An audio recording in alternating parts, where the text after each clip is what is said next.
this is Samantha Mann in Discussion Board 4 over Chapter 2 in our Law and Ethics book. It starts out with a case study called Confused Yet, and it's about a middle school principal that is listening to an attorney, a school attorney that's talking a whole bunch of legal jargon and updating them on new amendments and how it applies to the school. And she ends up thinking, how do I keep up? Which is hard because there's a whole lot of things to keep in mind. And the chapter kind of goes through a lot of things that we should keep in mind. And it starts out with the 5 forms of law. And some are more relevant to schools than others. There is the federal and state constitutional law, federal and state statutory law, federal and state regulations, federal and state common case law, and state and local school board policy. Constitutional law goes into it's the U.S. Constitution, specifically the Bill of Rights, and there's 24 amendments total, but there's only 4 that apply to schools for the most part. 1st, 4th, 5th, and the 14th. And then it goes into statutory law, which is kind of represents the nexus between politics and public education. Federal and state laws, it goes into those. And it talks about how the federal government has no authority over schools or to interfere, but they can pull those federal funds if we're not following their rules. The most significant federal laws that impact education are the civil rights laws, Title IV, No Child Left Behind, and various equal employment opportunity laws. As far as state, the U.S. Constitution does not mention education, but the 10th Amendment delegates to the individual states the power to establish and regulate public school systems. Some people that kind of work within this level to enact these state laws would be some state actors, such as the state governor, the state legislators, state boards of education, chief state school officers, state education agencies, and the local boards of education. The state boards of education are policy-making bodies that function immediately below the state legislation. From then, the chapter goes into some regulations, and regulations are developed by federal and state that empower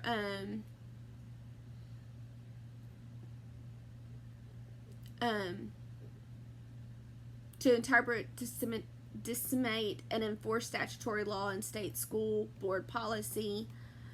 As long as the agency stays within its boundaries of the statute or policy, their decisions have the force of the law. There are 2 agencies that affect public schools: the Federal Department of Education and the Departments of Education housed at the state level.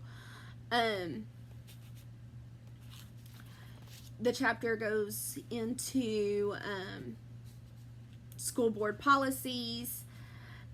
The local boards are designed to represent the beliefs and values of the community and oversee a lot of the things that go on with the school.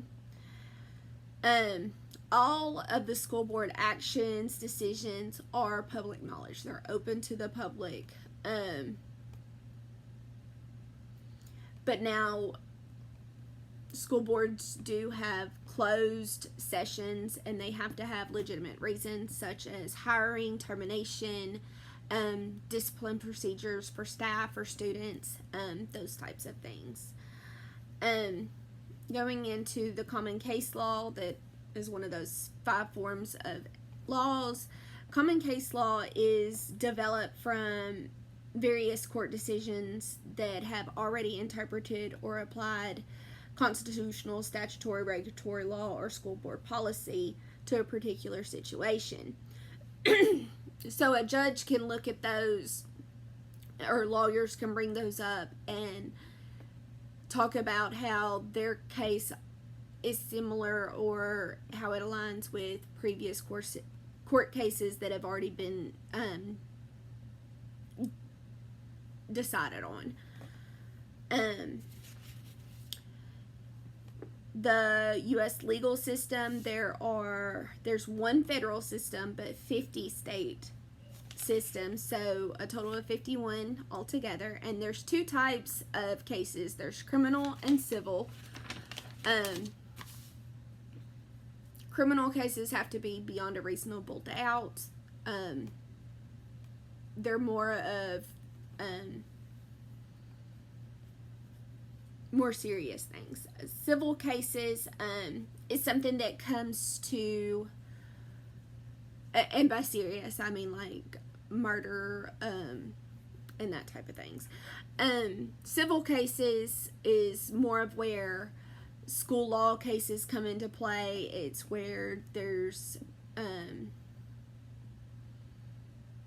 evidence of a crime or someone being wronged, and decisions and judgment has to be made. It also mentioned in there that most of education disputes between parents and school boards are settled before going to trial. I know we've talked before about mediation, I think in our laws from previous chapters we've talked about mediations and being able to settle things with a non-biased party and things like that. So that would be able to help settle those types of things before going to court. For courts, it talks about the hierarchy. You go to your local, then if it needs to be pushed upward, it can. The top being the Supreme Court, and it goes into the types of people there, how they get their how they decide on what cases they take on, and several other things. The book goes into some standards of review that are used in courts that apply in different situations. There's 1, strict scrutiny, 2, middle tier scrutiny, and 3, rational basis. State courts, and then the elements of court decisions. And then it also gives us a couple of resources to look up laws on pages 29 and 30. And then it kind of went over a summary of the entire chapter, which was very detailed and long, but lots of good information. Thank you.